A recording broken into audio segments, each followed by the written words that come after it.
السلام علیکم. Welcome to S کے library listening story time. Case number 37. تو آئیے ناول کا سٹارٹ لیتے ہیں.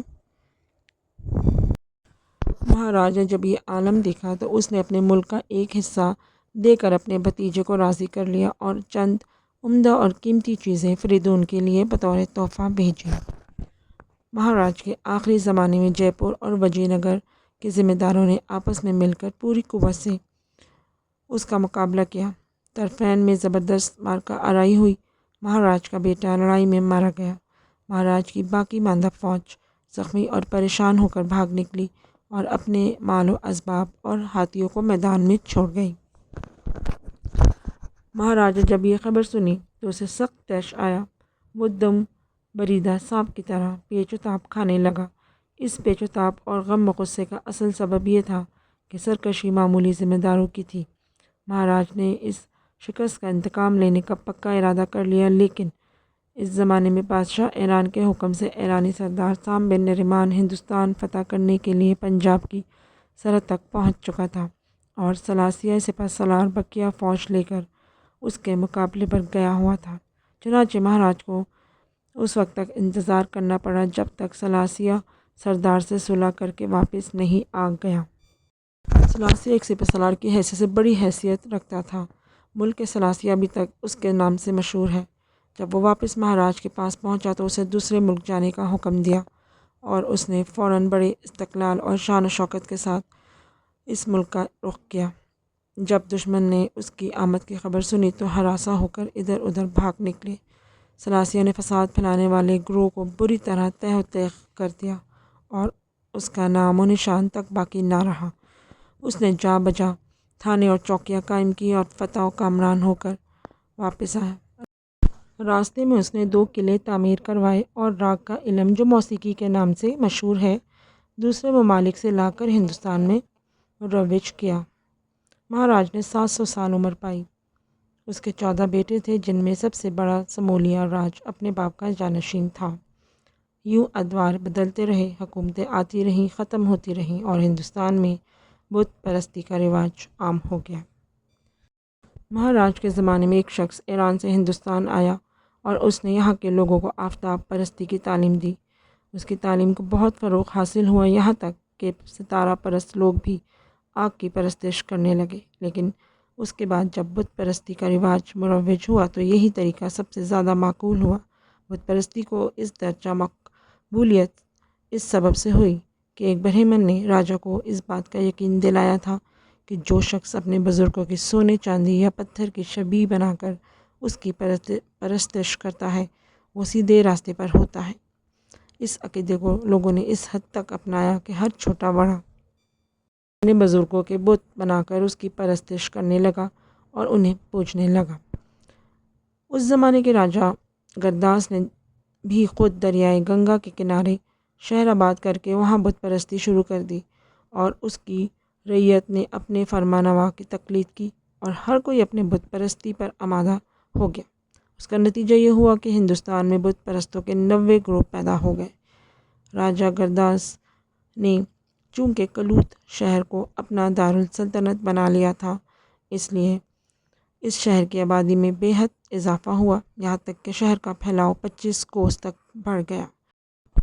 راجا گرداس مان کی مدت حکومت 250 برس ہے.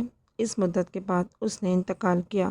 راجا گرداس ایک مسلم بادشاہ کا ہم عصر تھا اور ہر سال اسے خراج ادا کرتا تھا. راجا گرداس کے ہاں 35 بیٹے پیدا ہوئے جن میں سب سے بڑا گجرات تھا اور جو راجا گرداس کے مرنے کے بعد اس کا جانشین ہوا. وہ دور جو گجرات کو ملا بت پرستی کا دور تھا.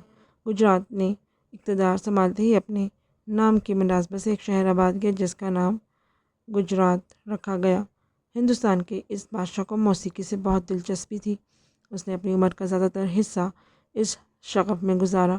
راجا گرداس نے اپنی زندگی میں شہر چنارا کی بنیاد رکھی لیکن وہ اپنی زندگی میں اس شہر کو بسا نہ سکا. گجرات نے اس شہر کو بسانے کی پوری کوشش کی. بہرحال گجرات اپنے بے شمار نشان چھوڑ کر، اپنی حکومت چھوڑ کر پریم ناتھ کے ہاتھوں ہار کر مر گیا.